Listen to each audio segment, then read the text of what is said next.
Crime Brewery contains disturbing content related to real-life crimes. Medical information is opinion based on facts of a crime and should not be interpreted as medical advice or treatment. Listener discretion is advised.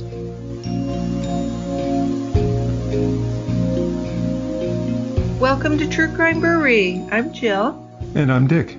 Today's show is a fascinating case that involves adoption law, mental illness, and sadly, child abuse. I'm giving a trigger warning for anyone who's especially sensitive to crimes against young children. As always, here at the brewery, we're not planning to focus on the horrible details of the crime itself, but more on the people involved and what really made them tick. But there's no question that this case will disturb you and will stay with you. But maybe that's a good thing, because children like Dennis should never be forgotten. More than anything, we'll be telling the story from a perspective of sociology, protecting the vulnerable, and what it really means to be human.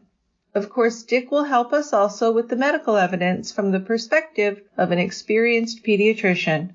So let's take one deep breath and onward. Dennis Jurgens was a chubby, joyful, and active toddler when Harold and Lois Jurgens adopted him in White Bear Lake, Minnesota. Unable to have children of their own, Lois and Harold adopted several children over the years. Dennis wasn't their first or last. From the very beginning, caseworkers from the adoption agency had their concerns about whether Lois would accept Dennis. But, homes were scarce and there was nothing factually wrong that would prevent the placement. The signing of the adoption papers sealed Dennis's fate. Join us today for the terrible and totally preventable case of Dennis Jurgens. One cold and wet Sunday morning, a local doctor responded to a call from Harold Jurgens, who said, "I think my son is dying." When Doctor Peterson arrived, he found a 3-year-old's body, long dead and clearly beaten. The cause of Dennis's death was peritonitis from a ruptured bowel. But why had Dennis's bowel ruptured? Lois and Harold claimed that Dennis had taken a fall, but still that wouldn't explain the multiple bruises of every shape and color that peppered his tiny body. On his death certificate, where homicide should have been, the coroner wrote deferred. This failure to acknowledge that a crime had even occurred or to punish the perpetrator would leave 5 more children at risk of leading tortured lives, being murdered, or both. Well, we have a nice beer brewed in Minnesota for today's episode. I was looking this beer up from when I had it, my notes, and it seemed to me that this is our first case from Minnesota. Interesting. Well, maybe Minnesota's kind of a safe place to live then. I'm not sure what it is, but this is the first one. So I'm going to pick a really good brewing company. It's called Surly Brewing Company. It's in Brooklyn Center, Minnesota, and they produce a series of beers that are stouts called Darkness. I had the great privilege of having Darkness Rye Barrel Aged Stout. This beer is black, small tan head, a little bit of lace, aromas of booze, chocolate, some sweet fruit, and it tastes even better. A little hint of whiskey, chocolate, cherry, kind of sweet. The alcohol really went well with this beer in the sense that you're not going to feel like you're getting drunk by sipping it. Chocolate and cherry went very well together. Pretty much a fantastic beer. Sounds great. Let's open it up.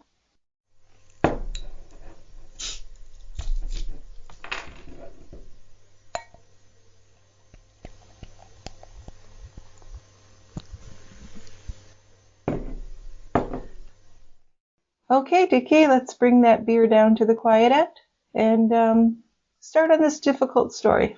This was a really difficult story for me. We read a brilliant book on this by Barry Siegel called A Death in White Bear Lake. Actually, he's a Pulitzer Prize winner, so it was a great book and it was a wealth of information. Just really tough topic, obviously. So Lois was one of 16 surviving children of John and Lois Jurgens. The family was dirt poor, partially due to the Depression and partly due to John's aversion to working. Lois, their 4th child, was born in August of 1925 in St. Paul. Soon after, the family moved to a farm near the small town of Richwood, Minnesota. Now, by the start of the Depression, they lived in Fargo, North Dakota, with John painting, hanging wallpaper, and sometimes working on dairy farms. Throughout the 1930s, the growing family moved frequently in search of work, so they lived on farms or in rundown houses without water or even electricity.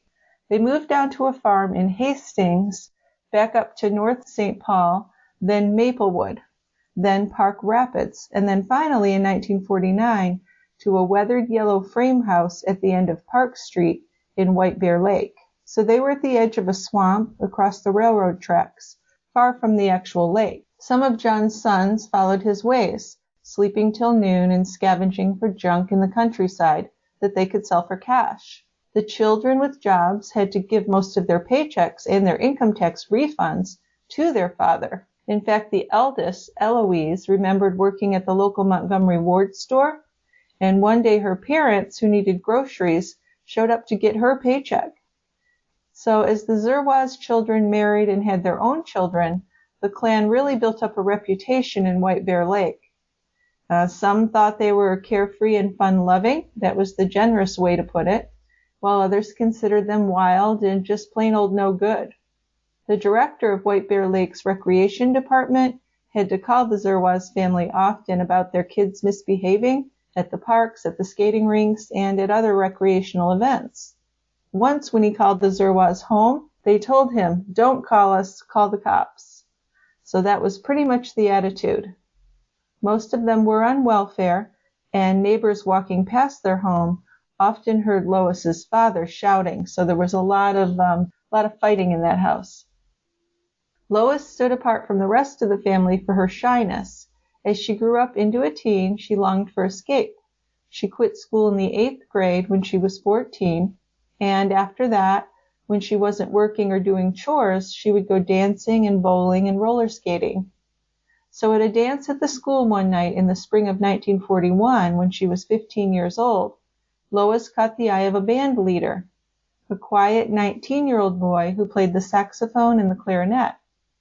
Everyone called him Hetz, but his real name was Harold Jurgens. So with his musical talent and his gentle manner, he showed the possibility of a new path to a better life for Lois. Harold grew up an only child, and both of his parents always worked, his mother in an office and his father as a radio repairman. So even during the Depression, they never really lacked for money. He went camping with his father at times, and his mother was quite protective and domineering. But neither was around that much, so he was mostly raised by a grandmother. He loved music, and he took piano lessons from the ages of 7 to 12 before turning to the sax and the clarinet. His band played many high school and college dances, and even in local nightclubs. So for a time, Harold dreamed of making a living with his own dance band. After graduating from high school in 1940, he drifted but continued playing at different events. So Harold met Lois at that spring dance and thought she was very pretty and nice, and they ended up dating for several months. Over time, Harold realized that a dance band really wasn't the type of life that a married man could live. He decided he wanted, above everything else, to settle down and have a family. So his bond with Lois had held, and in December 1943, when Harold decided to return home and enlist in the service, he also decided that he would get married. Lois and Harold's wedding was in Mason City, Iowa, on January 31st, 1944, when Lois was 18 years and 5 months old. So they'd run off, Lois would later say, because their parents did not approve. Her mother had already gone through weddings for 3 of her children, and his parents, who were Lutherans, were not pleased that their son was marrying a poor, uneducated Catholic. So Harold enlisted in the Naval Air Corps, and Lois traveled with him to North Carolina. But when he was transferred to Indiana, she went home and moved in with Harold's parents. Then when Harold came home, he decided to work as an electrician. So he completed the training and qualified as a union journeyman in 1952. The couple settled in a house at 654 2nd Avenue Southwest in North St. Paul. From a distance, they seemed happy, financially stable, and really on their way to a good life together, but after 8 years of marriage or so, they'd been unable to conceive a baby. So it turns out that Harold was sterile. So now they're going to look into adoption. So this is where really the trouble starts. So looking back at Lois's upbringing and then his, what does that give thought to them as a couple? Well, neither of them had a very good childhood, did they? No, I would say Harold's was probably better, but I do think it's significant to note that his mother was controlling, because certainly Lois would end up being very controlling. So maybe that's what he was used to. That's very true, very likely. Yeah.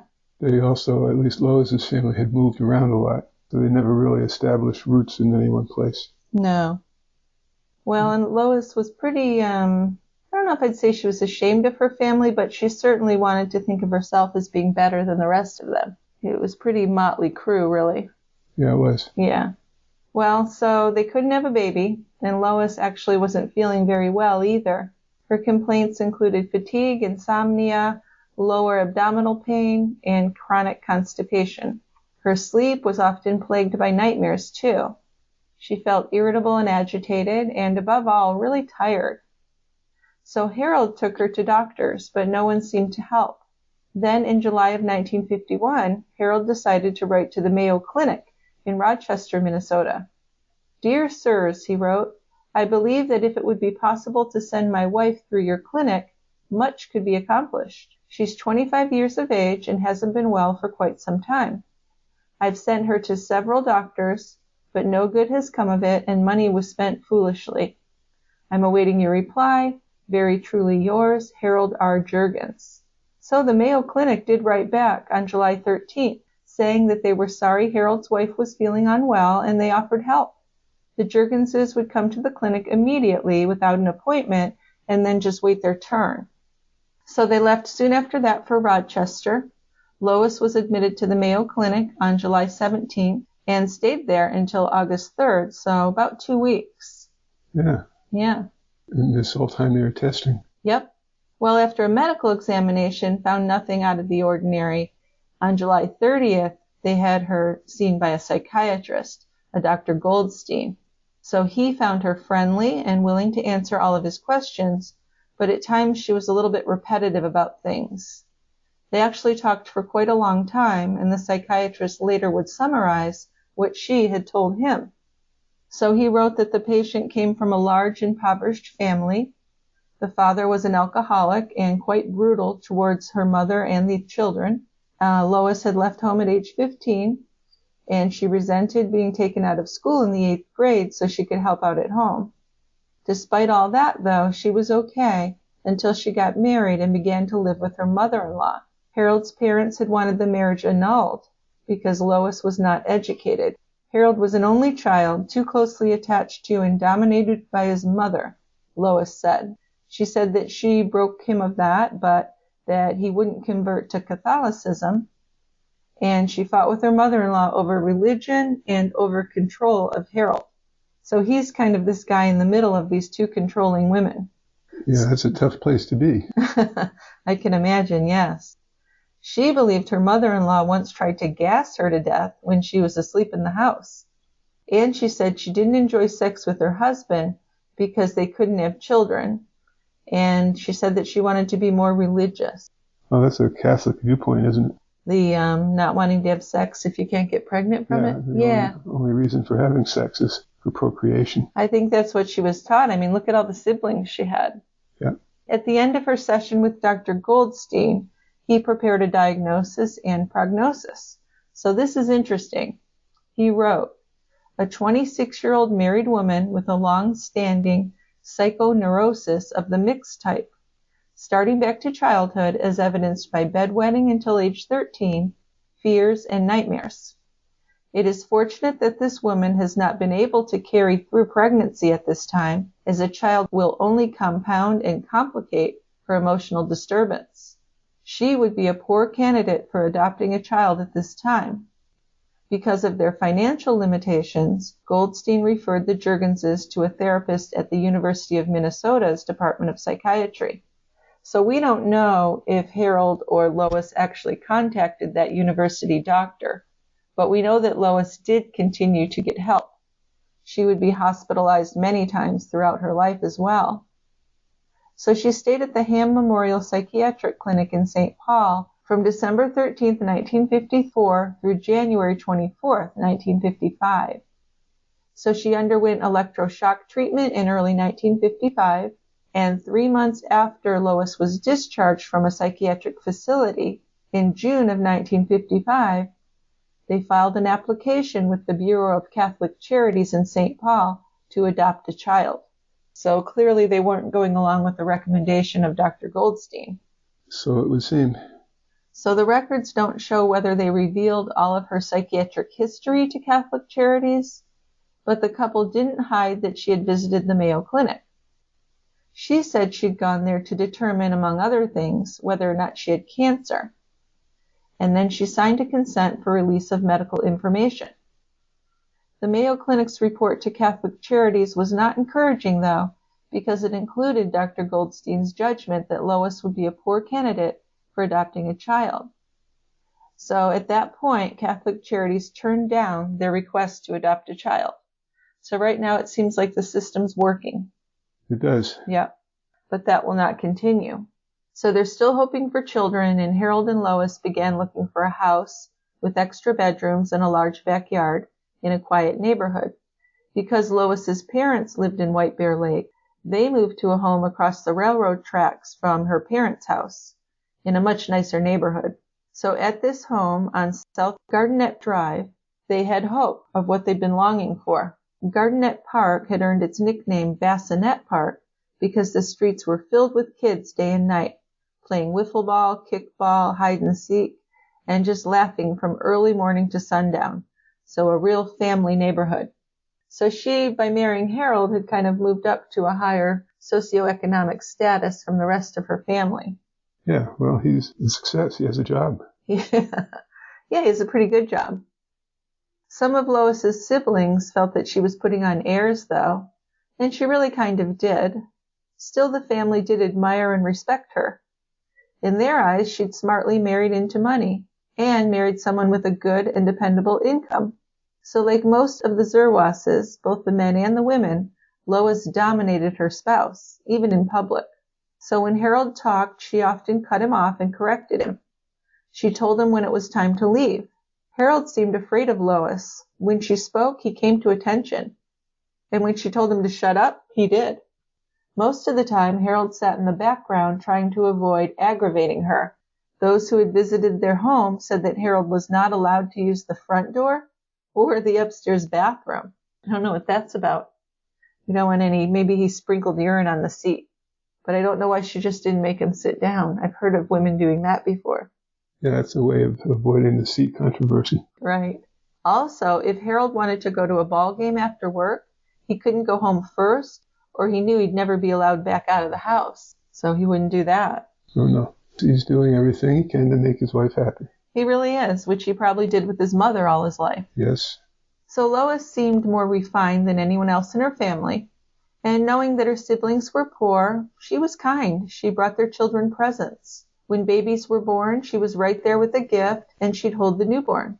When her brother Jerome's wife Rose had to re-enter the hospital just days after giving birth to their second child, Lois went over and took care of the baby for them for a full week. Lois gardened out in her front yard in her shorts, and she was pretty. She got the attention of the male neighbors. At 31 years old, she was attractive with slim legs, a curvy body, and she had thick, wavy, dark hair. But still, the Jurgenses were childless.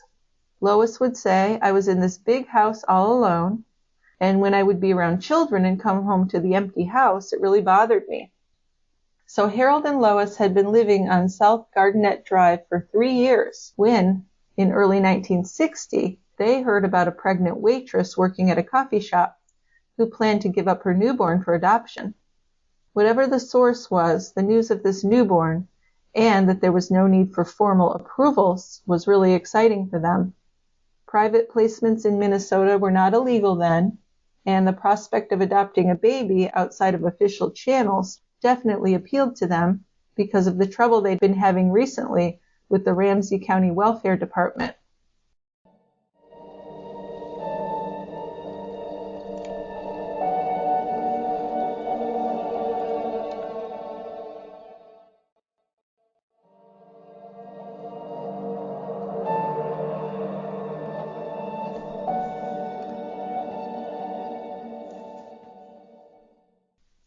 In 1959, 4 years after the Bureau of Catholic Charities rejection, Lois and Harold had applied to the county to adopt a child, and they found resistance there as well.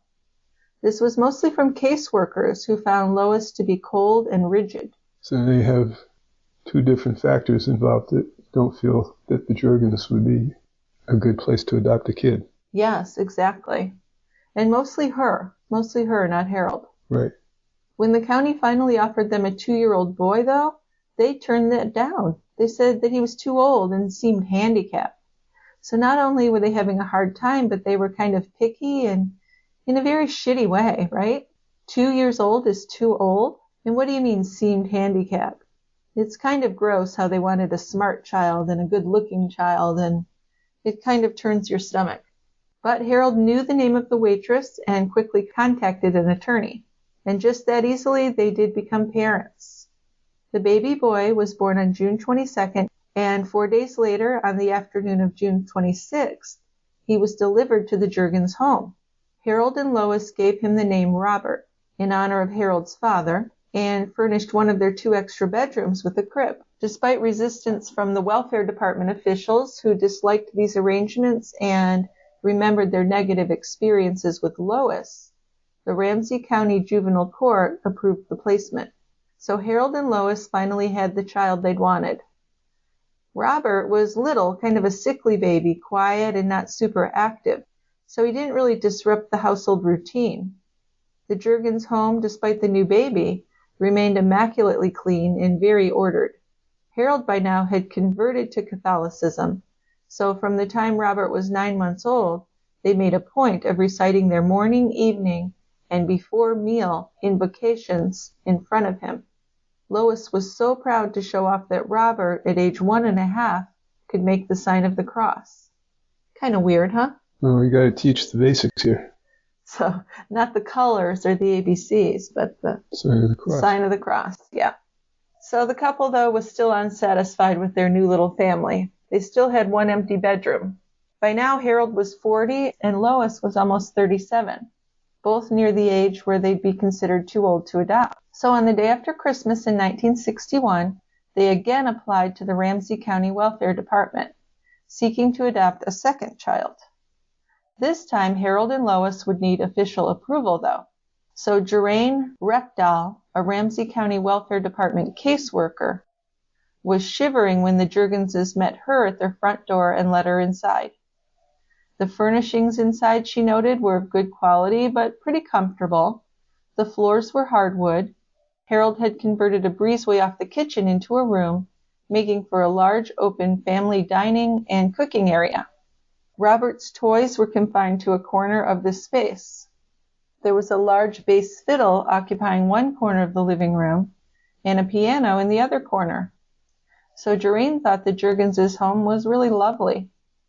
Next, she would turn her attention to the couple themselves. Harold was tall with dark brown hair and eyes. Lois was attractive, though quite short, and by now a tad on the chubby side. As they began to talk, the difference in their personalities became very clear. Harold seemed friendly, and in his rambling conversation, almost too eager to please. And Lois wasn't as open. Jeraine sensed that Lois considered her visit to be an imposition. Robert, 20 months old then, was brought forward to meet her, and to Jeraine he seemed happy and outgoing and not at all afraid. She also thought he was very well disciplined. When Harold and Lois sent him off to play with his toys, he did it without any kind of protest, which I don't know if you really want a 20-month-old to be that disciplined. It's kind of young for that. It runs counter to their normal activities. 2-year-old or nearly 2-year-old should be all over the place. Exactly. So I don't know if it was, well, I mean, we do know now that it was likely Lois's parenting and that he probably did have some fear. But at the time, it seemed okay, although Jeraine will get some real red flags as time goes on. So standing in Lois and Harold's living room, Jeraine was an eager, open young woman of 27 who had more idealism than experience in her field. She had a bachelor's degree in social work, and she had 16 months of casework experience. So having seen too many babies without homes, she very much wanted children to be with parents. She had grown up in southwest Minnesota, and this had really shaped her personality. People living around her hometown of Clarkfield were friendly and caring, but very private, and not inclined to intrude on other people's business.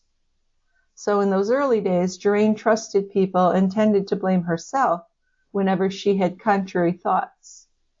At the same time, Jurgen would later recall that she had arrived at the Jurgens home with a negative bias because of their poor record in the welfare department files. There was, to begin with, Lois's psychiatric history of depression and hospitalization and shock treatments. There were also 3 different discouraging reports from the welfare department intake workers who'd interviewed Lois each time the couple had tried to adopt a child. So, Jurgen had arrived at the house prepared for some trouble, and as the 3 settled in the living room, Lois brought out coffee and cake on a tray. Then the conversation began with talk about Robert and how happy they all were together. When Jurgen raised the issue of Robert's unsanctioned placement, meaning they had not gone through an agency, Lois became quite defensive. She said, "We may not have anything else, but we do have love." So, the defensiveness is a little bit of a red flag. No kidding. So Jurgen chose her words carefully, knowing it would be difficult to hear their true feelings if they felt like she or the department was against them. Independent placements do not necessarily turn out bad every time, she said, but it is much safer and happier to adopt through an agency. So gradually the Jurgens seemed to relax a bit. Lois said that she wanted to get the home study done right away so that Robert could have a brother or a sister. As she spoke with Lois, certain things kept coming up in the conversation. She was insisting that they were a happy family and that she was a good parent. And it seemed excessive, as if Lois needed to be seen as perfect. So Jurgen actually started to feel irritated, and this lady kind of turned her off. The home was nice, and they were churchgoers. They did have money and job security. They'd passed the intake screening, which weeds out the most unacceptable cases. The department supervisor had told her to be objective and professional, so Jurgen decided she would just move very slowly in this case. So when Jurgen asked Lois to tell her about her early life, her account differed from what she'd told Dr. Goldstein at the Mayo Clinic. Aha, so that's never good, right? That is not a good way to get to the truth. No, especially if you're going to have people comparing that, because they do have those records. Right. So there were always lots of babies, Lois said, when she was growing up. The siblings near her age were all boys, so she hung around with them, and she was a bit of a tomboy. She remembered living on a farm with lots of animals, playing in the woods, and creating their own games. They always ate, she said, even though they were poor, because their mother gardened, canned, and baked, and the boys would go hunting and fishing. She said there were sleigh rides and picnics, and the whole family was together and happy, which isn't at all what she told the psychiatrist. Oh, pretty much a 180. Yeah. So she's trying to put up this rose-colored glasses of her childhood. Jurgen believed Lois had come a long way toward making adjustments in her life, though, and she was impressed with that. Her psychiatric problems may have stemmed from her childhood deprivation, but she was trying to rise above all that. So the repressed anger beneath her glowing family description was definitely there. Jurgen could see it. But it also seemed understandable to her. Jurgen would do at least 3 home visits with Lois, and by August, she had positive recommendations from 2 neighbors and from the Jurgens priest. The priest very strongly favored the Jurgens having another child. He knew about Lois's mental problems, but thought they really weren't serious. I don't know what he was basing that on. Oh, that's a question I was going to ask you. Yeah, seems like he was making his own assumptions. Yeah. He and Lois got along pretty well. Absolutely. So he was happy to be writing a favorable evaluation for her. He was, and he's kind of a problem in this story because of these things. But he believed that Lois loved Robert and that they would give another child a happy, religious, secure home, which is all that any child could want. Much later, Jurgen would say Father Reiser was actually the conclusive element in her study. The next time she visited Harold and Lois, she told them that they were being approved for a child. They both smiled and thanked her. Then talk turned to what they hoped for in a child, which this is kind of a turnoff. They wanted a healthy Caucasian of at least average intelligence, they said. Okay, what does that mean? Because how do you tell a baby's intelligence anyway? There we are. You have a healthy Caucasian infant. There's no way you can predict what their intelligence is going to be. Well, yeah, exactly, especially since you don't want them to be any older than a year. You think a year is too old. Yeah, well, and even if they took a 1 to 2 year old, you don't have a good grasp on how their intelligence is going to turn out. True story there. Well, they said they didn't care about the sex, but they wanted the child to be as young as possible, preferably under the age of 1, and of course they wanted a Catholic. Now, this whole Catholic thing is weird to me because you wouldn't think a baby would have a religion. But I guess back in the day, in the 50s and 60s, they would only place Catholic babies in Catholic homes and Protestant babies in Protestant homes. So very old school, like the baby's going to care. So at St. Michael's Hospital on December 6, 1961, 20 days before the Jurgens filed their adoption application, an 8.5-pound baby boy was born without any complications. The father of this baby, Dennis McIntyre, was an unmarried 19-year-old Irish-Swedish Catholic, 6 feet tall and 185 pounds, with light brown hair and hazel eyes. The mother was an unmarried 17-year-old named Jerry Ann Puckett, an attractive and very troubled girl of Danish-German background.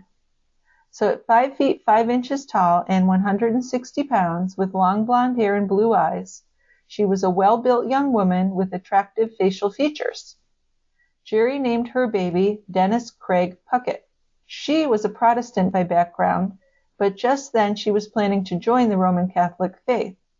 So 9 days after his birth, Dennis was baptized as a Catholic. Jerry was living at a home for girls after getting in trouble with the juvenile authorities in the years that followed her mother's leaving when she was just 3 years old. So Jerry was of average intelligence and had completed the 10th grade. But she was erratic and she was moody. Caseworkers thought she was reluctant to make emotional commitments because of her traumatic and short-lived relationships. So they saw her as unhappy and emotionally immature. Jerry wanted to keep her baby, but the county caseworkers thought she wasn't capable of being a caretaker. So after getting Jerry's reluctant consent, Dennis was discharged from the hospital and taken to a foster home. Then termination of Jerry's parental rights occurred 4 months later. In the Scott County records, there's a description of Dennis in his foster home, written in May of that year.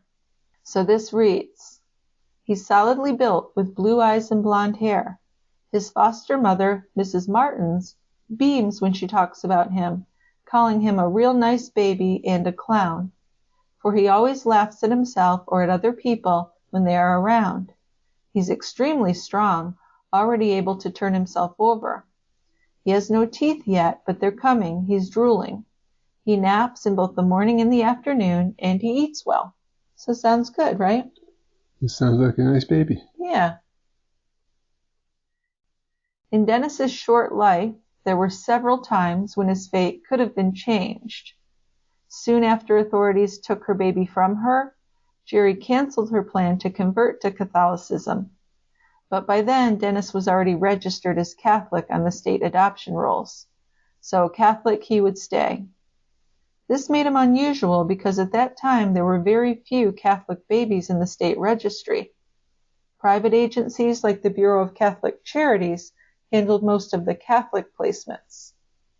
And if Dennis was not listed as Catholic, he never would have been placed with Lois Jurgens. So there's one missed opportunity.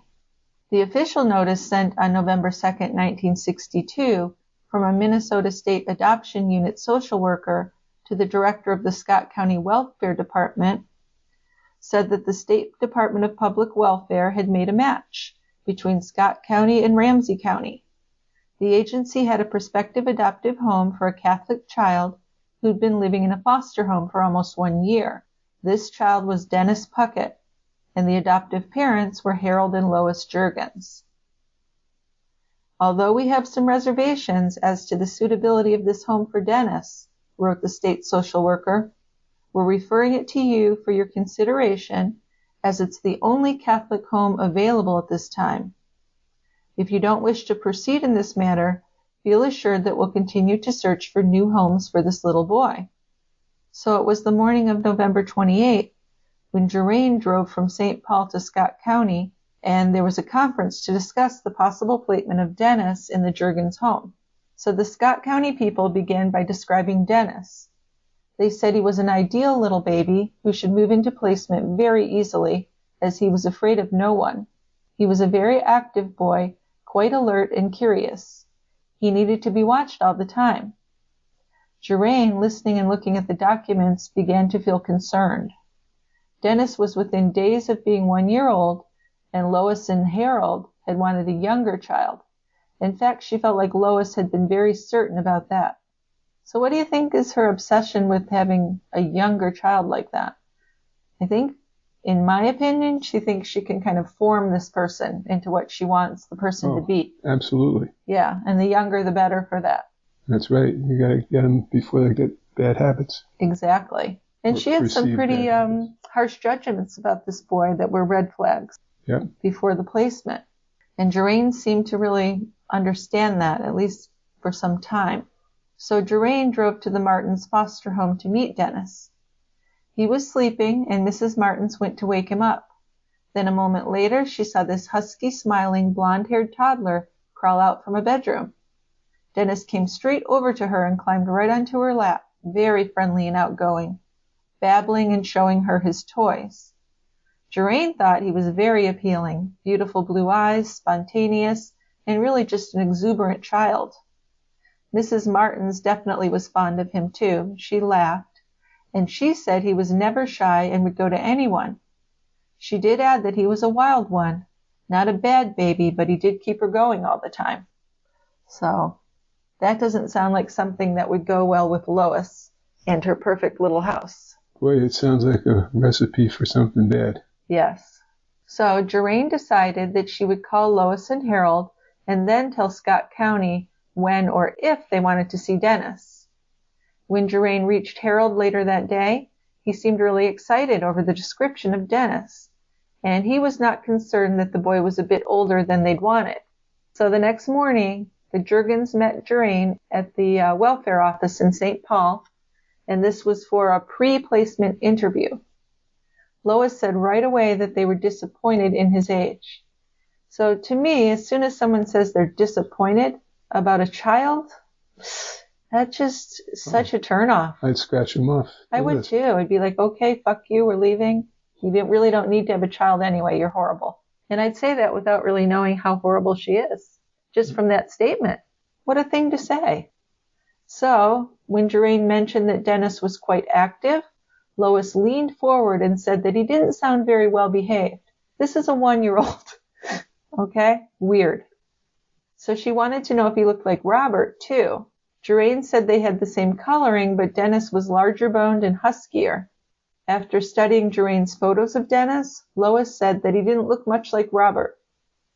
Jurgens again looked at Harold, and he didn't say anything. He does not stand up to her. But Lois looked worried. What would happen if we decide to reject the child, Lois said. Would we get another chance? Do we have to accept Dennis or get no child at all? So, very shitty. Not good signs.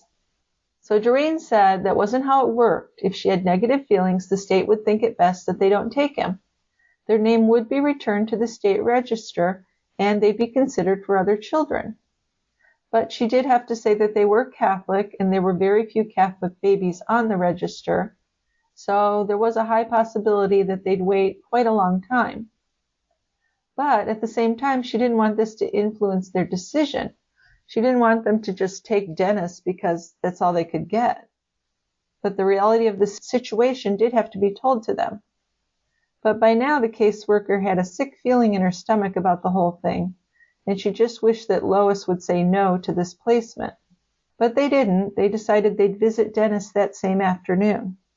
When they arrived hours later, Dennis rushed to them with the same enthusiasm that he'd offered to all strangers. Harold played with him right away on the living room floor, and the visit seemed successful, but something was very troubling about it. The caseworker and the foster mother realized that Lois had never responded to Dennis at all, In fact, Lois never even touched him the whole time, which is really weird with a 1-year-old that you're going to adopt. You're going to adopt. Yeah. You want to put your best foot forward. Well, and you think if you want a baby, you'd want to hold the baby. Yeah. Or interact in some way.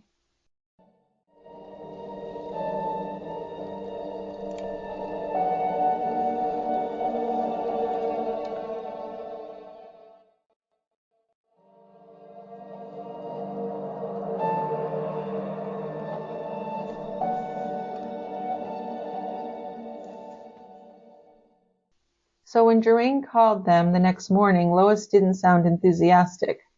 They were still undecided, she said, but they weren't hopeful about this. They said they planned to decide over the weekend. So Lois actually said she wasn't impressed with his looks. She called him sloppy fat. And she had other complaints. His navel stuck way out. It was purple and awful looking. He must have had a little hernia. Yeah, an umbilical hernia. Yeah, which is not a big deal and definitely fixable. Oh, you don't have to fix it. They go away. Oh, okay, I didn't know that. Unless they're huge, but... I don't think it was huge, or she would have called him deformed or something, right? Yeah. Yeah. I mean, it can be pretty protuberant, but it's no medical issues with it. And it usually goes away on its own? Yep, the opening that makes the hernia gradually closes, and boom, you have no hernia. Huh, okay. Well, Lois also complained that Dennis did not look like them. He was so large. His eyes weren't the same color as Robert's. She was just very negative overall. She said she didn't want to appear too fussy, since she knew that they might never get another child that way, but she just didn't feel as though Robert and Dennis fit together well. Dennis's aggressiveness and wild behavior were extremely unlike Robert, she said. She was afraid he would manhandle Robert. So Jurgens said he was just a more active child, and no matter how much anyone tried to discipline him, he would probably be more active than Robert. So Lois said children can be trained to behave themselves. And Jurgens said to her, well, Dennis is still a little young to be so disciplined. So Jurgens by now, as you can imagine, was feeling pretty unsettled about this.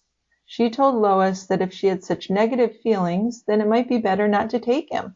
But Lois just said that they would let her know in 2 days. Then Jurgens was surprised when Harold called her and said, when can we come get our boy? Jurgens had been really certain that they were going to reject him. She tried to discuss Lois's objections, but Harold just ignored her.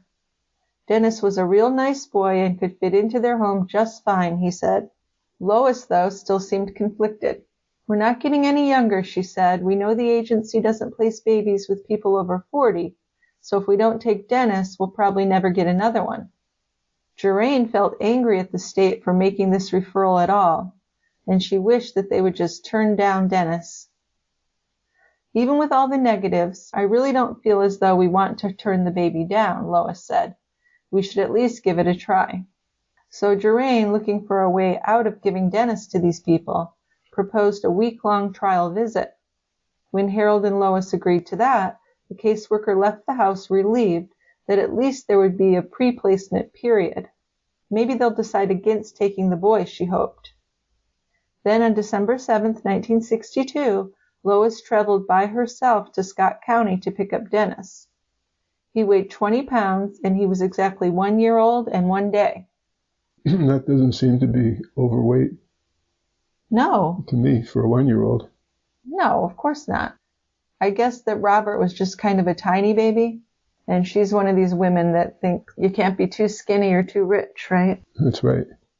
But this time when she went to pick him up, I guess she sounded positive and happy. And Jurgens called her 5 days later, and everything seemed good. Lois said she was having a bit of a rough time because of Dennis's energy and Robert's jealousy, but that they were also having fun together. She said Dennis seemed happy and had already adjusted. He did wake up now and then in the night and cry out, Lois said, but according to Lois, this was because he'd gotten used to having a bottle in the middle of the night. So she wasn't going to give that to him. So Dennis really never had a chance to prove that he could be a good boy, Lois said. but they would try and give him this training and restrict him from getting into things.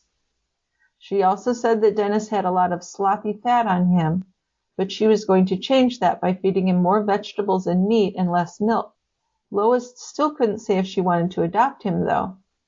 They wanted 2 weeks to a month more of a trial period. So it's all kind of not great. No, I mean, everything sounds more negative than positive about this pairing. Well, yeah, and it seems clear the only reason she would take him is because she's afraid she won't get another child. If there was another child she liked better, she certainly wouldn't have taken Dennis. Well, I don't know how you can call a 20-pound 1-year-old with sloppy fat. Well, she's an awful person, or she was an awful person. But changing his diet to more veggies and meat and less milk, that sounds okay to me. Yeah. And no. And the same thing, not doing a nighttime bottle will prevent bottle caries. Well, sure, but I don't think that was her real... But that's not what she's No, I think for her it was more about appearances. You know, and if he's used to getting a bottle in the middle of the night, maybe wean him off of it, get him up, give it to him, rinse his mouth, whatever.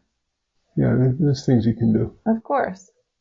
So when Harold called to say they decided to keep Dennis, she was quite surprised and a little bit scared. She conferred with her supervisor, but they eventually decided that this was a good placement. After Lois signed the adoption agreement, Jurgens made 5 post-placement visits to the home over the course of 1963, and what she saw each time left her feeling more encouraged. Dennis would come running to the door to greet her, and he'd run just as readily to Lois. At each visit, Lois seemed to grow increasingly casual and relaxed, too. In August, Lois called Jurgens, sounding a little upset. Dennis had burned himself with some very hot water, she said, and the doctor said he might need a skin graft. The burning had happened 7 days earlier on August 21st, and since then Dennis had been at the hospital. Jurgens was concerned that Lois hadn't called earlier, but Lois explained that she'd been trying to call but had been unable to reach her. So what do you think of that so far? Well, it's kind of the first red flag. No, the first red flags have already come and gone. True. But this is a definite red flag. You'll see in a lot of abuse cases, the explanation for the injury doesn't fit the injury. So here's a little kid who burned his genitals in the bathtub, right? Right, for the sink, yeah. Now, how are you going to do just the genitals and not the buttocks or the legs? That's what occurred to me, because his whole lower body would have been in the hot water. Right. So that's a red flag. Sure. That he's been abused. Oh, Dickie, but we're just getting started, unfortunately. I know. But and I don't know. We're applying 2025 logic and knowledge with 1960s knowledge. Mm-hmm. And a burn like that's been described might have been accepted as an explanation. But it had to be fairly serious because when you're talking skin grafts... He had more than first-degree burns. That's yeah. Sure. So usually if a child accidentally burns themselves, it's like a little scald. This sounds much more severe than that. So Lois's explanation was that Dennis had wet his diapers and she'd taken them off and set him in the sink to wash him. She'd run into the other room for a clean diaper, and in just that minute or so that she was gone, Dennis had turned on the hot water tap and severely burned himself. So the burn was on and around his penis. At first, Lois hadn't noticed anything wrong because she said he didn't cry or complain until later, which is impossible for me to believe. Yeah, that was going to hurt. Yes. It was then that Lois looked and saw the genital area was red, and that's when she called the doctor. But when she was talking to the caseworker, Lois sounded nervous. Jurgens thought, well, maybe she's afraid of what the agency will think of this happening to Dennis. So when Nancy Dahl, a physical therapist at the hospital, first saw Dennis, he seemed very small to her for his age. He weighed 23 pounds, and that's just 3 pounds more than he had when he first arrived at the Jurgens home 9 months earlier. So tell me about that weight gain or lack of weight gain. Oh, it's easy. It's insufficient. Yeah. So he's not getting calories, or he's losing calories with diarrhea or vomiting. But he should have gained at least 25 pounds, 23 pounds at this age. He's closer to 2 years old now. So yeah, that's an inadequate weight gain. Okay, so if he came to you as a patient, he'd be failure to thrive? That would be a consideration. But got to sit down and go through a history and try to ascertain How many calories is he getting in a day? Well, and the thing is that Lois seemed happy that he was thin. Yeah. Which is really creepy. That's what she wanted. Yeah. So with the physical therapist, he was standing crying with his legs spread apart and his scrotum was swollen to the size of a tennis ball. This poor baby, can you imagine? Nancy had never seen such a grotesque, unusual injury. Other nurses caring for Dennis in the hospital also noticed a number of bruises on his body, and some were bothered enough to mention them to Dennis's attending physician, Doctor Peterson. Years later, the doctor would recall the nurse's concerned comments, but Jurgens did not remember the doctor talking about bruises, and there was no written record of any of them. The phone conversation with Peterson that she summarized in her log only read, "I called Dr. Peterson about Dennis Puckett, and the doctor indicated that Dennis does have a fairly severe burn, and that he probably will need some skin grafting. Dennis would probably be in the hospital at least another 2 weeks." But Dennis never did require skin grafts. Over the next 1.5 years or so, family and neighbors did notice that Lois treated Dennis poorly and disciplined him with physical abuse. He was hit, picked up, and carried by his ears. He had clothespins put on the tip of his penis as he was forced to kneel on a broom and say the rosary. He was also seen in restraints more than once. The once robust little boy was clearly malnourished and had lost a lot of the joy that had once been a big part of his personality. So on the morning of April 11, 1965, Harold Jurgens called Dr. Peterson and told him that his son was dying. Peterson arrived to find Dennis deceased in his crib, already in full rigor. Neither of the adopted parents cried or showed much emotion at all. Dr. Peterson called in a DOA to the police. At the front door, Peterson briefed Officer Vanderweist. Harold Jurgens had called him at home about 9:15 that morning, saying he feared his son was dying. At the time he reached the house, the boy was already dead. It was Dennis, their younger boy, and he had died around 9:35 a.m., Peterson said. So the doctor had called the White Bear Police and the Ramsey County Coroner's Office. Vanderweist stepped into the living room, and Harold and Lois both seemed agitated and distraught. But they saw no tears. Harold paced, unwilling to sit down. Vanderweist looked in the back bedroom and saw Dennis in his crib.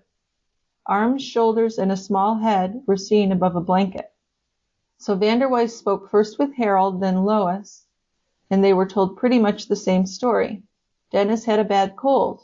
The morning before, Saturday, he had slipped on the basement floor near the bathroom, which was damp from flooding. He'd struck his forehead then on the tile. Harold said he'd been out of town. He left Friday morning to help a friend with electrical work in northern Wisconsin. Lois had called Harold on Saturday to say Dennis was sick, and Harold had returned home that night. He said he'd checked Dennis several times during the night. At 8 o'clock Sunday morning, he said, he took Dennis to the bathroom. He claimed that Dennis was fine then, talking normally. When Lois went into Dennis's bedroom to check on him again, he was gasping for breath and gurgling, and then they had called Dr. Peterson. Vanderweist, asking questions and taking notes, tried to get Harold and Lois to fill in their story and clarify things, but they resisted. Over time, he realized they were emphasizing their own themes and wanted to dwell on them only. Slipping on the floor, bad cold, well taken care of, Harold was out of town. And they kept going back to the same points over and over. Only on one issue did the story ever vary. Dennis had also fallen down the basement stairs during the past week and struck the back of his head, Lois said. So he slipped near the bathroom and also fell down the stairs. So we're talking about 2 falls. And 2 falls where he injured 2 different parts of his body. Right. Well, and I think that's the supposed explanation, right? Yeah. So Vanderweist took the little boy Robert to his house with the Jurgens' permission. And neither he nor his wife or anyone else questioned Robert. They thought, well, he's 5 years old, so he really won't tell us anything. And that could have been wrong. What do you think about a 5-year-old and what they could remember or tell you? 5-year-old's certainly capable of telling what he had seen recently. So it would have been worthwhile, probably today, an expert would have interviewed him, some kind of child psychologist or something. Most likely. Yeah. Because I agree. I think a 5-year-old can give you the basics, at least, of what they overheard or what they saw. So after the policeman dropped Robert at his house with his wife and children, he returned to the Jurgens house at 11:25 a.m. So he probably really shouldn't have left the scene. A moment after he got back, the coroner's investigator, Severo Petera, and the ambulance driver, John Stone, arrived at the house. So together, the three men entered Dennis's bedroom and approached the crib. Dennis was lying on his back in the crib with his arms tautly stretched alongside his body. The hands and the forearms were reaching upwards, stiff and 8 inches off the mattress. Bed covers were pulled up to below his armpits, but Vander Weiss could see many black and blue spots on his face, his head, and his arms in all different shades. So some dark and fresh, some faded and healing. On Dennis's face alone, Vander Weiss counted at least a dozen bruises. A large abrasion covered the center of his forehead, too. Dennis's nose was blood red and peeling, and it looked like if you just wiped at it once, the skin would pull away. So this is horrific, but do you have any comments about, obviously you don't have to be a doctor to tell that this was abuse. Yeah, I think that's pretty obvious. The bruising alone, all the different stages, so he's been hit or struck over the course of days to weeks because of the look of the bruises, the abrasion right in his forehead. Yeah, so the different colors, the different ages of the bruising, that would show chronic, continual child abuse. Definitely. Yeah. So at 2 p.m., the pathologist, Dr. Robert Woodburn, began Dennis's autopsy. He counted from 50 to 100 bruises running all over the length of the body. But the exact number was hard to judge because so many of them overlapped. So this kid was just bruised everywhere. This kid was a punching bag. Yeah, it's just heartbreaking. A little 2-year-old kid. I just can't think what's going on in the mind of someone that young when someone's hurting them like that. Yeah. It's heartbreaking. The bruises covered the legs, the arms, the hands, the front and back of his head, his shoulders, his buttocks, the small of his back, the back of his left leg. There was a large swollen abrasion on his forehead. There was a bluish mark on the right side of his head that started at the temple and extended to behind the right ear. Then there was a deep ulcerous lesion at the base of the penis and dark bruises on the tip. Something else besides the bruises seemed odd to Woodburn as well. The body was nearly emaciated. He could find no subcutaneous fat at all. But then, none of that is what had killed Dennis. So during the internal autopsy, he found a 1/4-inch perforation in the boy's small bowel. The hole had allowed 1/5 of a quart of infectious, purulent fecal material into the abdominal cavity. The perforation had occurred 1 to 2 days before the child's death.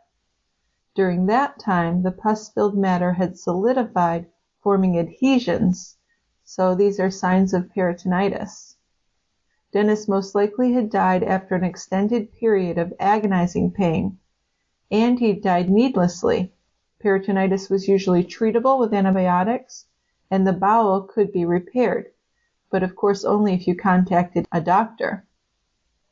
Yeah, it's not going to heal itself. Now this is, I guess, an equivalent thing would be ruptured appendix. Same thing. So you get purulent material in the abdomen and will get infected very quickly. And just imagine the pain of that. I can't. Well, it's tough even walking around, yeah. Yeah. You'd be hunched over or lying down and not wanting to move. So there was no way he went into the bathroom with his father and was talking a couple hours before he died. No, there's no way he was doing that. And there's really no way he just died at 9:30 or 9:45 if he was in full rigor. That's another issue. He was in full rigor. So the timing of when his death occurred, at least from the parents, is wrong. Right. He had to have died earlier. And he certainly didn't get the bowel perforation from falling down the stairs or slipping on the wet floor. He had to have had blunt force trauma applied to his abdomen. Fists, kicking, something like that. Just more details that make you want to hate these parents. Oh, yeah. Don't want to hate them. You have to hate them, really. Well, in his one-page written autopsy report, Woodburn offered a diagnosis of peritonitis due to the traumatic perforation of the small bowel, but he didn't speculate on the nature of the trauma, nor did he comment on the body's extreme rigor or oddly raised arms. According to him, his job as pathologist was to determine the immediate cause of death, and it was up to the coroner to rule on the mode by which the death, was caused, the cause of death. So what is peritonitis exactly, just for those who don't totally know what that is? It's an infection. Yeah, the peritoneum is basically the membrane lines the abdomen. So everything, your intestines, kidneys, and so on, they're all inside this sac. And what happened with this child, he had a rupture of the small intestine, and poop flowed from that into the abdominal cavity. So someone hit him so hard that it burst his bowel. Right. Jesus, that had to be hard. Mm-hmm. So someone was likely kicking or punching this little baby in the abdomen. This little 2-year-old. Wow. You think you know how sick a person can be, and this is just unbelievable. So the coroner was shocked by what he found, but no one had taken any photos of Dennis's body when he was still in the home. Still, Harold was brought into the police station for an interview. The sergeant told Harold what they'd seen at the coroner's office and asked if Harold could explain why the boy had so many bruises all over his body. Dennis usually did have bruises on him, Harold said, because he frequently fell and bruised easily. But you're going to have a sort of a pattern of bruising. Yeah, bruises from a kid bumping into things, that's different. That's different. These bruises were all over his body. That's what they say, he had at least 10 bruises on his face. Yeah. So that's not from falling down and hitting. No. Harold said he could think of no cause for the fresh bruises other than the fall in the basement the day before, which would not explain it at all. How could so many bruises be present in various parts of the body, unrelated to the area injured in the fall? Harold said that Dennis was insensitive to pain and didn't complain or tell them when he was hurt. What do you think of that whole thing about them saying, well, Dennis didn't really feel pain or complain? How do we even interpret that situation? We interpret it by saying the person making that statement is lying. Yes.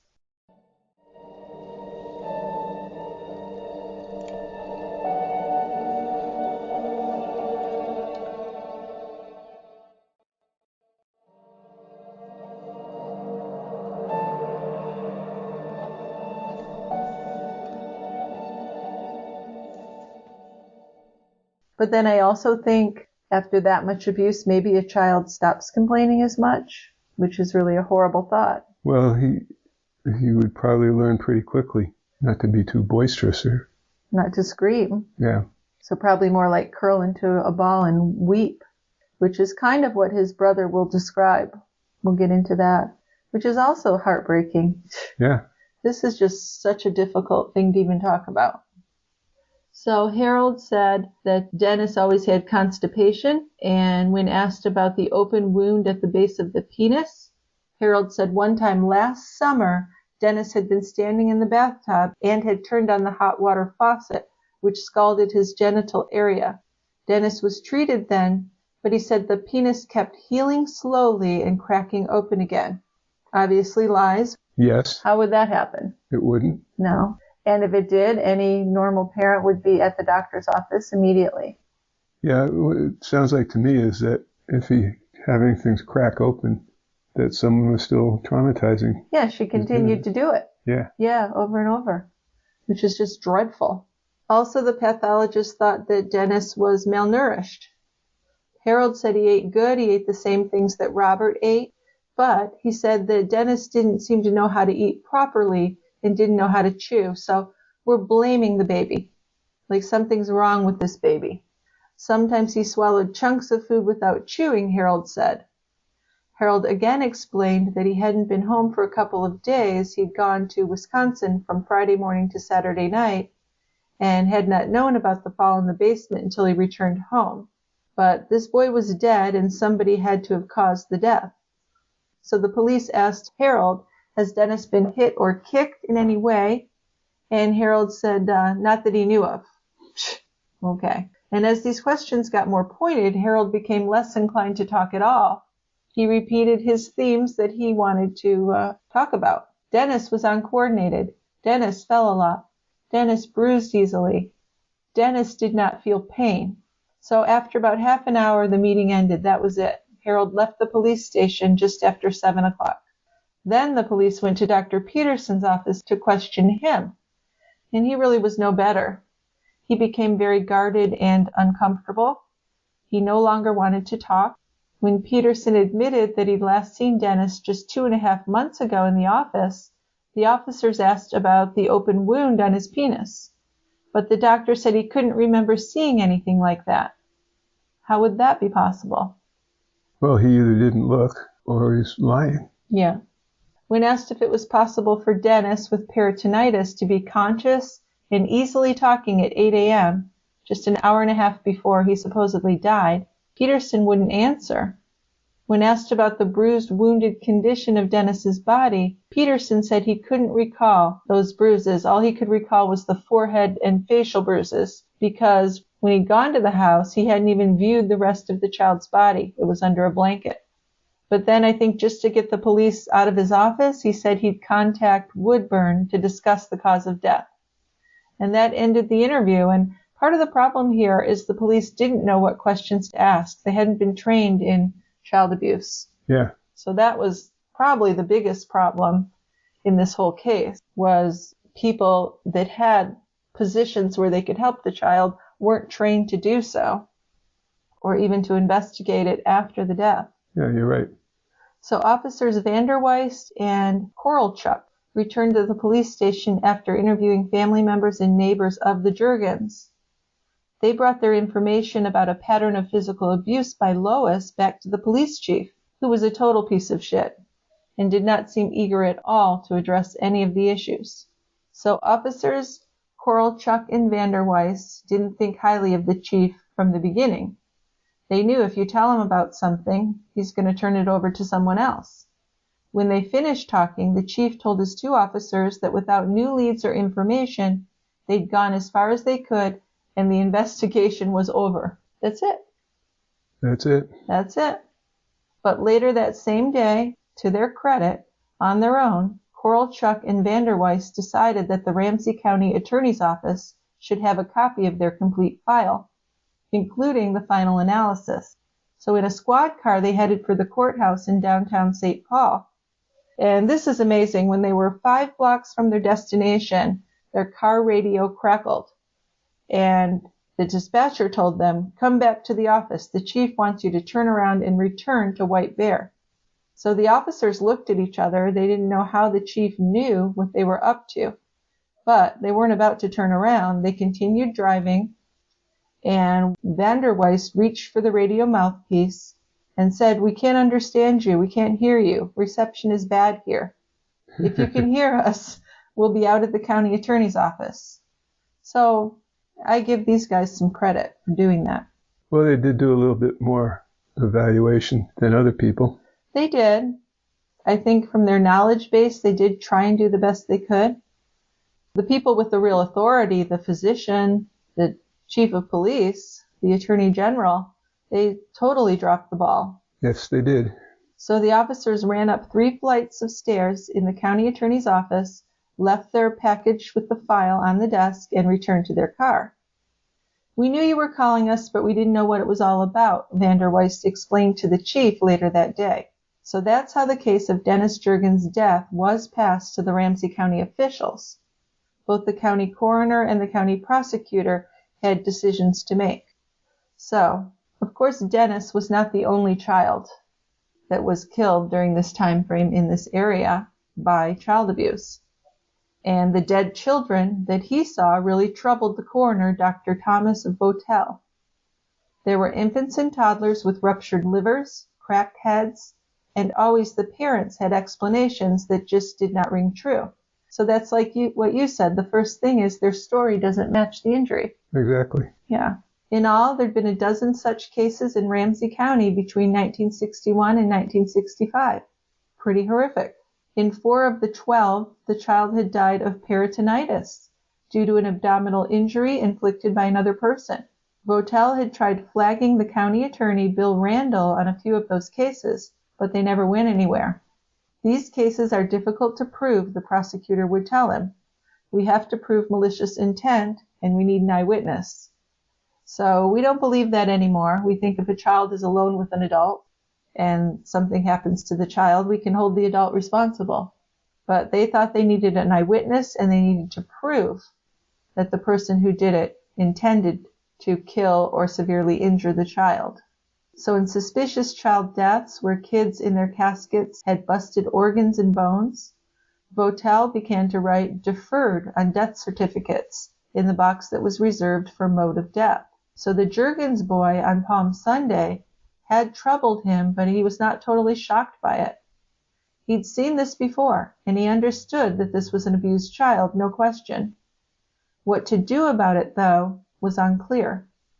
As the White Bear police reports came into the county, Votel received briefings from his chief investigator, Tom Flaherty. Dennis Jurgens had fallen down a flight of stairs and had also slipped on the basement floor, he told the coroner. The police were still investigating. An abused child's death could be caused by something other than the abuse, was Votel's reasoning. So it was possible that a ruptured bowel could come from an accidental fall down 14 steps to a concrete floor, particularly if the child hit something in the basement. That's not... No, it's really not true. No, it's not true. Unless you had like an item sticking up from the ground in the basement that actually the child fell on something protruding. Like that. But just to a flat floor, no. No, you can't do it. You could, like, say the child was riding a bicycle and took a header and hit his abdomen on the handlebar. Yeah. That could cause a ruptured bowel. Okay. But you have to direct to the abdomen. So falling down a flight of stairs, not going to happen. No. Well, he had seen one ruptured bowel from a biking fall, and then he had seen one from a sledding accident. But most of these were child abuse. Votel, deciding he wanted the White Bear police to resolve the issues before he ruled on the mode of death. So he thinks the police are still investigating, which they kind of aren't. He put aside Dennis Jurgens' death certificate to wait for more information. But the coroner would still be waiting when he retired from office 2 years later in 1967. So the police really weren't doing anything. No, they weren't. So battered child syndrome was a new concept, which was, just then, getting written about. And it wasn't a concept recognized in a court of law. So it would do no good in court to expose all the stories of Lois's abuse toward Dennis, even if the family members did agree to testify against her. They'd still need an eyewitness to tell how the child had actually died. They needed to link the ruptured bowel to a specific act by Lois or someone else. So proving that Lois had abused Dennis at other times wouldn't bring a conviction at that time. They could actually show that the child was beaten up every Friday for 6 straight weeks, but if on the Friday before he died they had no witness to a beating, they'd lose in court. At least they believed so. I don't know if a jury would be that passive about it. Yeah, but there has to be some reason for the prosecutors to be leery of bringing charges. So you mean they're kind of making that up, or that is a true reason? Well, it's a true reason for them. Yeah, but not totally valid necessarily. No. I mean, like you said, they can have all sorts of injuries, and you're fairly certain it's child abuse. But at that time, it wasn't a well-recognized entity, and it would be difficult to prosecute. Now, Well, yeah, these days, it's a lot easier, at least to prosecute. Yeah. Now, there was also the matter of people's attitudes here. The prosecutor didn't think he could convince jurors that middle-class families in suburban homes killed their children, at least not without an eyewitness. Then there was the coroner's report. If Votel had called it a homicide, at least an accidental death would have been removed from the equation. There was a custody hearing over the fate of Robert, Lois's other adopted son, and he had gone to live with his paternal grandparents after Dennis's death. So Robert did live with his grandparents, then with a niece of Lois. In July of 1967, Lois approached another relative, her cousin June Bull, asking if she and her husband Richard would keep Robert for 2 weeks while she and Harold finished getting Robert back from the courts. So they felt this was pretty eminent, but it wasn't. Still, June did not take long to agree to take him in, and she didn't even mind that 2-week visit would end up lasting 2 years. So Robert was returned eventually to Lois and Harold, and June baked a cake the day Robert left her home to return to the Jurgens.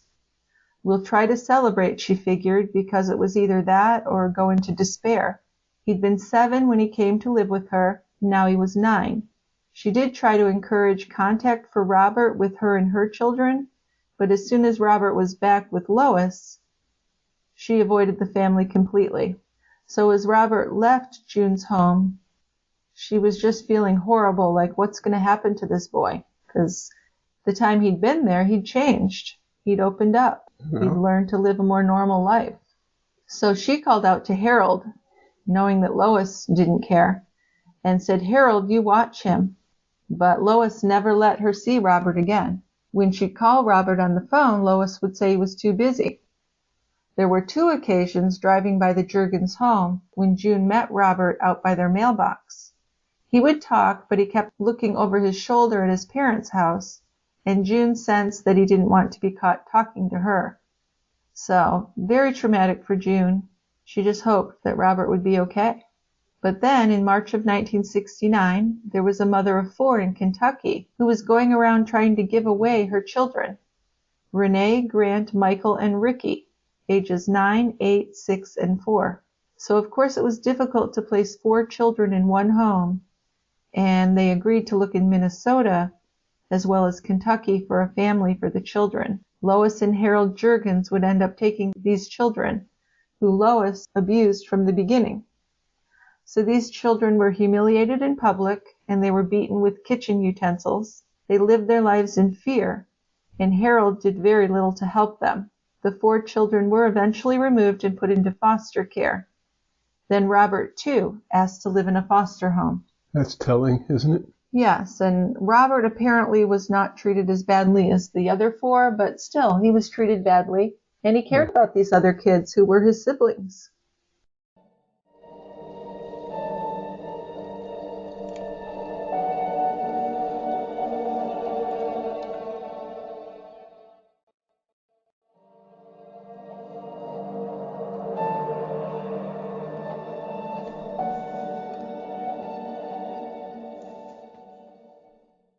So now we're going to go to the early 1980s and Dennis's birth mother, Jerry Sherwood. She began looking for Dennis, and that's when she learned that he had died in 1965 at the age of 3.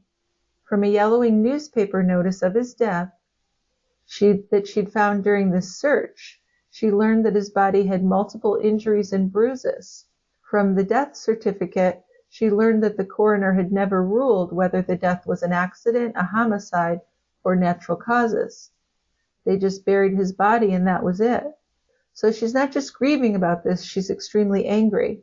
She wanted justice, and she doubted she'd get that from anyone in authority.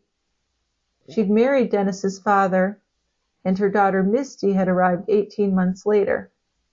Misty had also been taken to a foster home, but Jerry had managed to get her back. In time, she did divorce the children's father and remarried, but the second marriage ended in divorce as well.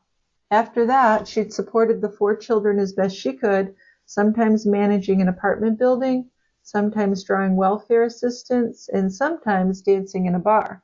So on the morning after police officer Ron Meehan met with Jerry Sherwood, Meehan drove 10 miles south to the Ramsey County Attorney Office. That morning, he had an appointment to speak with Jim Conan, the chief of the criminal division. Jerry Sherwood's adult son had already called him, so he knew what Ron's visit was about. He knew that where the case went would be up to the prosecutors. So Ron handed over a photocopy of a 26-page file on Dennis. Alone in his office, Conan read through the reports and then walked down the hall to the Ramsey County Attorney Tom Foley. "This one is dynamite," Conan told Foley. "Wait until you read this." But September turned into October, and still the county attorney did not reveal his intentions with the case. On October 2nd, 2 weeks after Jerry had visited the White Bear Lake Police Station, she showed up at the office of the Ramsey County Medical Examiner, Michael McGee, who handled their autopsies and ruled on causes of death. So they were able to open an investigation, and Dennis's body was exhumed. It had been 22 years since his death, but the funeral director had preserved his remains so well that you could still see the bruises on his face. So he was kind of mummified, the funeral director, and I kind of got the feeling he did this because he suspected that maybe this would come back to be investigated one day. Yeah, that's an interesting thought. But he preserved the organs in a bag that he put by the feet in the coffin and preserved the body extremely well. So a lot had changed since 1965, and the biggest change was in the ways that authorities recognized and responded to child abuse. In 1962, a landmark paper had been published in the Journal of the American Medical Association. Titled The Battered Child Syndrome, the study began a nationwide shift in how child abuse cases were diagnosed and treated. But the shift hadn't happened in time to save Dennis Jurgens. It wasn't until 1971 that the term battered child syndrome made its way into the case before the Minnesota Supreme Court. In 1975, when Minnesota adopted legislation requiring doctors to report on the mistreatment of minors by their guardians. But by then, Dennis Jurgens had already been dead for a decade. So when Jerry Sherwood brought the case back to the attention of the authorities, this change had begun. The response was very different than it had been more than a decade before, when Doctor Peterson arrived to find a 3-year-old dead and did nothing about it. So it didn't take long for the investigation to conclude that Dennis's death had not been an accident but murder, and that it was the result not of an isolated incident, but a pattern of abuse that had also made victims of the Jurgens' other adopted children. So Lois Jurgens was indicted on January 30th, 1987, for 1 count of second-degree murder and 2 counts of third-degree murder. The Ramsey County welfare adoption caseworker testified Lois Jurgens had concerns about the placement, particularly over how Dennis would relate to their older child, Robert, but that it was her husband, Harold, who was very enthusiastic about adopting Dennis. She also said that Lois had been concerned about Dennis's age, the fact that he was larger than Robert, and some of his other physical characteristics. Multiple witnesses testified about Lois's physical abuse of Dennis. Her attorney admitted Dennis was an abused child, but argued about the extent of the abuse. The bulk of the testimony came from members of the Jurgens' large family, who, they saw Dennis frequently from the time he was adopted, and they saw a lot of the treatment. And it's just remarkable they did nothing about it. How could you watch someone do that to their child and not step in any way? Kind of shocking, really. It is. So witnesses testified to incidents of forced feeding, Lois lifting him up by the ears, striking him with her hand, tying him to the toilet until he had a bowel movement, and tying him to his crib. Witnesses testified Dennis was frequently bruised. He often had black eyes and wore sunglasses to hide them, and they saw him become progressively thinner and more withdrawn over time. Witnesses also testified that Lois told them she'd put a clothespin on Dennis's penis to stop bedwetting. The autopsy showed an injury to the tip of his penis. So after Dennis had died, Harold had told relatives he was out of town the weekend of April 10th and 11th, 1965. Harold's testimony in 1965 showed he was in Wisconsin the evening of Friday, April 9th until 9 or 9:30 p.m., and on Saturday, April 10th. Lois herself told White Bear Lake police her husband had been in northern Wisconsin and that she'd called him on Saturday to tell him Dennis was sick. She said Harold was up with the boy most of the night. The state, near the end of its case, presented the testimony of June Bowl concerning a statement made to her by Harold 8 years after Dennis died. So June related a conversation with Harold that she'd had at her kitchen table over coffee when Harold dropped by after work one day. So according to her testimony, Harold said, "I was out of town when Dennis died. I was doing some electrical work for some friends. Lois called and said she and Dennis had been at it, and I knew what that meant, so I put my things together and went right home. When I got home, I took Dennis to bed with me, and in the middle of the night, either he had to go potty or I took him potty, and either he said done or he was done, and I looked in the pot and there was nothing there. Then I took him back to bed with me, and in the morning he was dead." So what do we make of this Harold? How do you make of one of these parents that does nothing? We've seen it many times with women who just let their husbands abuse their children sexually or physically. And now we're seeing it with a man, which I guess that really makes no difference. There are spouses like this. There are. But it's just weird because he actually seemed to care about the kid.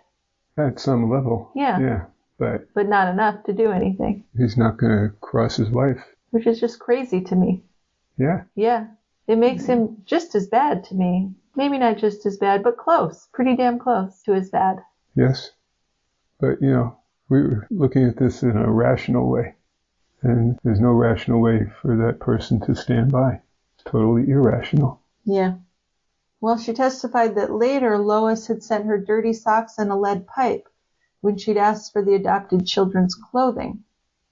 She'd also received harassing phone calls, which she thought were from Lois. Probably were. Oh, sure. Lois told the police and the doctor that Dennis had fallen the day before and that he'd had a cold and a fever. Robert Jurgens, the big brother, testified that he remembered Dennis falling down the basement stairs not long before his death. He testified his mother ran down the stairs after him and started to hit and shake him. He testified Dennis had landed on his stomach at the bottom of the stairs. And he also testified that Lois told him in 1987 the fall down the stairs had actually happened a week before his death. The state presented the medical testimony of Dr. Thomas Votel, Dr. Robert Woodburn, and Dr. Michael McGee, who was the current Ramsey County medical examiner, and Dr. William Sterner, who was an expert in pediatric forensic pathology. The 1965 autopsy report and the morgue photographs were introduced as evidence. Dr. Votel, who viewed the body, testified he believed Dennis was a battered child, that he was told White Bear Lake police were investigating the death, and that he marked the mode of death on the death certificate as deferred to await further information from the investigation. Dr. Woodburn testified that there were from 50 to 100 bruises on Dennis's body at the time of his death. He testified there was a linear bruise on the upper abdomen. He identified a perforation of the ileum or small bowel as the cause of the seepage of the gastrointestinal material into the peritoneal cavity, which caused the peritonitis. He testified the perforation had no internal cause and was, in his opinion, caused by an external force or a traumatic equivalent to the force generated in a train wreck. So it's not just some little punch that's going to do this. Oh, no. This is extremely brutal. Yeah, I mean, his simile of the train wreck, that's a little over the top, but you're still getting it. You have to know that it was a huge amount of force to do that. This is a baby. Yeah. Dr. McGee testified to the exhumation of the body in January 1987, and he re-examined the small bowel and reviewed that 1965 autopsy report. So Dr. McGee testified that the perforation of the ileum had been caused by a blunt traumatic injury that had happened from 8 to 48 hours before death. So he testified it could not have been caused by a fall down the stairs, nor by a fall onto the floor, unless it was from a height of at least 6 feet onto a fixed protruding object. So yeah, we did touch upon that. So not just falling to a flat surface. No. Dr. McGee estimated the time of death as 6 to 8 hours before the autopsy was performed. And McGee testified it was more probable the trauma was to Dennis's stomach rather than to his back, although he acknowledged the trauma could have been to Dennis's back. What do you think about that? Yeah, it could. Again, you'd have to have really forceful injury, but you could conceivably cause that problem. Yeah, if you're wailing on his back. Yeah. But then you'd probably see more damage to the back muscles and possibly like the kidneys, right? I would expect you'd see some blood in the urine or something that was causing problems for the kidneys. Mm-hmm. Well, the current pathologist conceded that battered child syndrome is not a cause of death, but testified the syndrome helped support a finding of homicide. The peritonitis would have caused Dennis great pain, and it was not possible that he had been in the bathroom talking shortly before his death, which you agreed with that. Yeah. He'd be too, if he was even conscious, he'd be in extreme pain. Very uncomfortable, even moving. So he testified from 1987 photos of the Jurgens home. It wasn't possible Dennis's internal injuries were caused by a fall down the basement stairs or onto the basement floor. So the jury deliberated for 4.5 hours before they returned with their decision that Lois was guilty of third-degree murder. Lois Jurgens was sentenced to a maximum of 25 years, with her release date left to the discretion of the Commissioner of Correction. So Lois had requested an instruction on second-degree manslaughter, which would be death resulting from culpable negligence, and the trial court had declined to submit the lesser offense. So I'll give them some credit there. So by now she was an older woman. She ended up serving just 8 years behind bars before being paroled in 1995. Her husband Harold died in the year 2000, and interestingly, there was some suspicion that she had poisoned him, but the coroner's report would rule that out. She's a marked woman now. Yeah, true. So she lived the rest of her life as a widow, and she died at age 87 in 2013. So though justice did come late for Dennis, Jerry Sherwood, the birth mother, and the rest of the children who'd been abused by Lois. So though justice came late for Dennis Jurgens, Jerry Sherwood, and the rest of the children who'd been abused by Lois, the case did become a landmark in the history of child abuse law. So it's quite a famous case. While it's not true that this type of tragedy could never happen again, because, of course, unfortunately, many children are still severely abused, there are safeguards in place now that are much better than those that failed Dennis. So while it's not true that this type of tragedy could never happen again, there are safeguards in place that are much better, and at least doctors, nurses, neighbors, caseworkers, more people are likely to stand up and say something to the authorities in these cases. So hopefully more children are getting help, which they must be, because from what I read from back in this time, kids were just killed by their parents and nothing ever happened. I know. It's just horrendous. God, imagine in the 1800s how it must have been. Yes, well, we evolve. We do. And child abuse, well, it probably won't go away, but with time, there's more and more ways to prevent abuse or treat abuse. And just look what, 60 years ago? Yeah. Look what's happened in terms of evaluating child abuse. Well, tell me about it, because I don't really have any experience with that. What's happened? What's different? Well, I think people are more aware that it does occur. 60 years ago, the thought was that if a child was abused, it was because the parents were mentally ill, morally corrupt or something. Alcoholics. Yeah. Poor people. Yeah. Poor people. Always poor people. We like to blame poor people. Among the first things that people found out was that a nice, middle-class, happily married woman or husband could be the perpetrator of that. So it's not just those loony people that do it. Right. There's a story, at least from 50, 60, 70 years ago. I'll give you a little story about how things got going. Okay. Because it is interesting. It is. In that book, there's a ton of information if anyone's interested. But yeah, tell me what you know. Well, this will go back to 1959, 1960. Dr. C. Henry Kemp and Dr. Brant Steele would encounter each other in the halls of Colorado General Hospital, and their conversations usually ran along the same line. Kempy was a pediatrician, and he would ask Steele, who's a psychiatrist, for his advice on evaluating parents of abused children, because at the time parents of an abused child were felt to be somehow psychologically impaired. Well, aren't they though? Well, don't you have to be? In a larger sense, sure. Right. And the abused children that Kemp was seeing seemed to have parents that were loving and caring. Huh. Now, one afternoon, Kemp asked Steele to evaluate the mother of a 3-month-old. This baby had been admitted with a subdural hematoma and a fractured femur. Ooh. Now, this mother had had a very troubled childhood. Steele thought that the mother was just doing things to her because these things had been done to her. If all you know is slapping a child, that's what you're going to do. Sure, yeah. So this struck a nerve, I guess, in Steele, but he suggested to Kemp that they collect some data and see if they could publish some of their findings. And it turns out there wasn't much to find in terms of prior studies. 1946, Dr. John Caffey, who's a radiologist, he published a paper detailing an association between femoral fractures and subdural hematomas, and that is abuse of the child. And then in 1953, one of Caffey's proteges, Dr. Frederick Silverman, suggested that the perpetrators of abuse might be unaware that they were causing harm. Really? Just because that's how they were raised. And they turned out okay. Huh. So they're not going to think they were harming the child. Then I see some truth in that. I mean, when it goes through families, that's what you learn, is what your parents do, is that's the way to do things. That's why a lot of these things continue through generations, right? Right.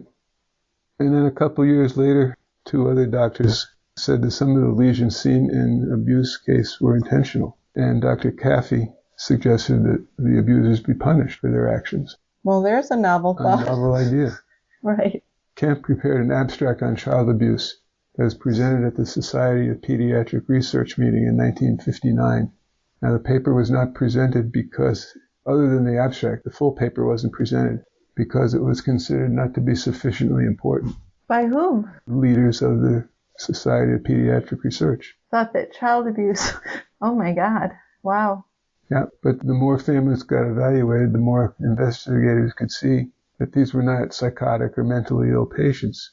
For the most part, and this doesn't include Lois, but for the most part, the parents were doing what was right by their standards. So then Kemp and Steele decided to present their data at the annual Academy of Pediatrics meeting. This was October of 1951, and the title of their presentation was The Battered Child Syndrome. That's the first time that was used in studies. Yeah, that was really groundbreaking. And more people were learning about child abuse. And actually, after the AAP meeting, almost every single state enacted laws requiring physicians or others to report suspected incidences of child abuse. You're going from something... Yeah, the mandatory reporter law, right? Yeah.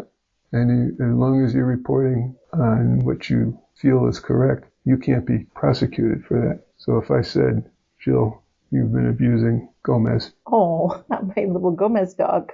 And it turns out not to be true. You can't sue me for defamation of character. Right, because you're doing it in... I'm doing it in good faith. Good faith, yeah. Yeah, and when that happened, then they had a lot of training as well for the police and caseworkers. Yeah, how can you evaluate child abuse? We're learning more and more things. Probably continue to learn more things, but we've touched on some of them, like kids covered in bruises, but there's no signs of any bleeding disorder or blood disorder causing that. So how are they getting the bruises? Or the location of the bruises. You can look at kids that have marks on their skin, small circular scabs, probably caused by cigarettes being touched to the baby's skin. Ugh. Well, and Lois had this crazy religious thing, which I think is what made her focus on his genitals like that. That would be a crazy religious thing. Well, you see a lot of that with crazy religious things, right? Because sex is evil. She said she didn't enjoy sex because she couldn't have a child from it. Yeah. And she had him kneeling and saying the rosary. Yeah. So yeah, that's a big part of it, at least in that case. Yeah. Or the other burns. So you see a child who has second or third degree burns, or second degree burns on his feet up to his ankles. So that baby was put into scalding water feet first. You go on and on. But Dennis had his scrotum and penis burned, and not his legs and things, so... Yeah. So that story of, well, he turned on the hot water. No, that doesn't make sense. No. Do we know? Is there any difference between male and female child abusers? Is it more often that women do because they're more often the caretaker? It's more often women because they're the caretaker. Same thing with medical abuse, Munchausen by proxy type of things. It's almost always a woman.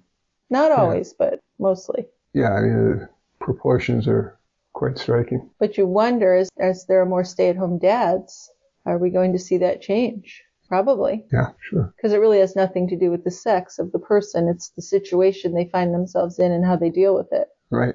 Well, it sure is heartbreaking for Dennis, so I hope that at least something can be learned and some other children can be spared. We hope. I mean, otherwise it's just horrific to even think about.